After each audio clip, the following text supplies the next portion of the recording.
আউযু বিল্লাহি মিনাশ শাইতানির রাজিম। বিসমিল্লাহির রহমানির রহিম। সম্মানিত ইমানদার ভাই এবং বোনেরা, আসসালামু আলাইকুম। আমি এখন জান্নাতের সর্বনিম্ন স্তর সম্পর্কে হাদিস পেশ করব।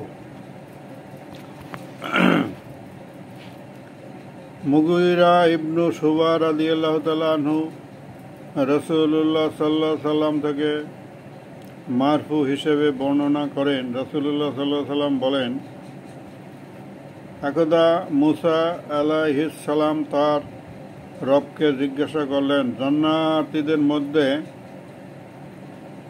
সবচেয়ে নিম্ন স্তর কোনটি? তার রব বললেন, এই স্তরটা হবে এমন এক লোকের সমস্ত জান্নাতীদের জান্নাতে প্রবেশ করানোর পর সে আসবে। তাকে বলা হবে, জান্নাতে প্রবেশ করো। সে বলবে, হে আমার রব, কিভাবে, কোথায় প্রবেশ করব? লোকেরা তো এতক্ষণে সবাই তাদের স্ব আবাস বুঝে নিয়েছে, সবাই তাদের পাওনাসমূহ নিয়ে ফেলছে। তাকে বলা হবে, আচ্ছা,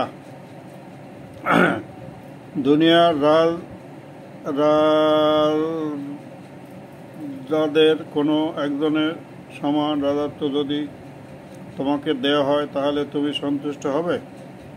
সে বলবে, হে আমার রব, আমি সন্তুষ্ট হয়ে যাব। আল্লাহ বলবেন, তাহলে তোমার জন্য সেই রাজত্ব এবং সাথে তার অনুরূপ এবং তার অনুরূপ এবং তার অনুরূপ এবং তার অনুরূপ। পঞ্চমবারে সে বলে উঠবে, হে আমার রব, আমি সন্তুষ্ট হয়ে গেছি। তখন আল্লাহ বলবেন, এগুলোর সাথে তোমাকে এর আরও 10 গুণ দেওয়া হলো। উপরন্তু তোমার অন্তর যা কিছুই কামনা করবে তাই তুমি পাবে। তোমার চোখে যা কিছুই ভালো লাগবে সেটাই তোমাকে দেওয়া হবে। লোকটি তখন বলবে, হে আমার রব, আমি সন্তুষ্ট, আমি পরিতৃপ্ত। অতঃপর মুসা আলাইহিস সালাম জিজ্ঞাসা করলেন, হে আমার রব, তাদের মধ্যে সর্বোচ্চ মর্যাদার স্তর কোনটি? আল্লাহ বললেন, তারা হলো ওই সব লোক যাদেরকে আমি বাছাই করে নিয়েছি। তাদের মর্যাদা আমি চূড়ান্তভাবে সুপ্রতিষ্ঠিত করেছি এবং সেটির উপর সিল মোহর মেরে দিয়েছি।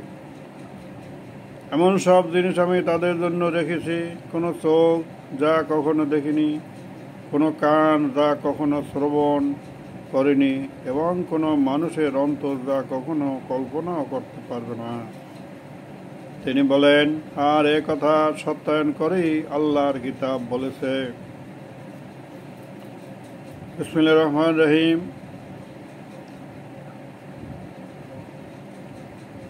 কোনো মানুষই জানে না তাদের কৃতকর্মের পুরস্কার হিসাবে নয়ন জোড়ানো কি কি তাদের জন্য লুকিয়ে রাখা হয়েছে। সূরা সেজদা আয়াত নম্বর 17। আর হাদিসটি পেশ করা হয়েছে মুসলিম শরীফের 189, তিরমিজি শরীফের 3198 হাদিস।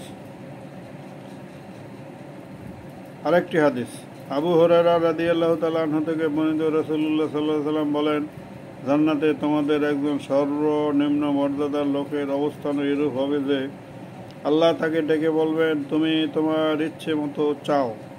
অথবা সে চাইবে আর চাইবে। স্বাদ মিটিয়ে চাওয়া শেষ করার পর আল্লাহ বলবেন, তোমার চাওয়া শেষ হলো? সে বলবে, হ্যাঁ। তখন তিনি তাকে বলবেন, তুমি যা চেয়েছো তা এবং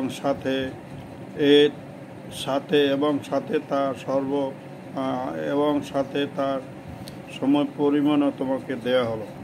মুসলিম শরীফের 182 নম্বর হাদিস।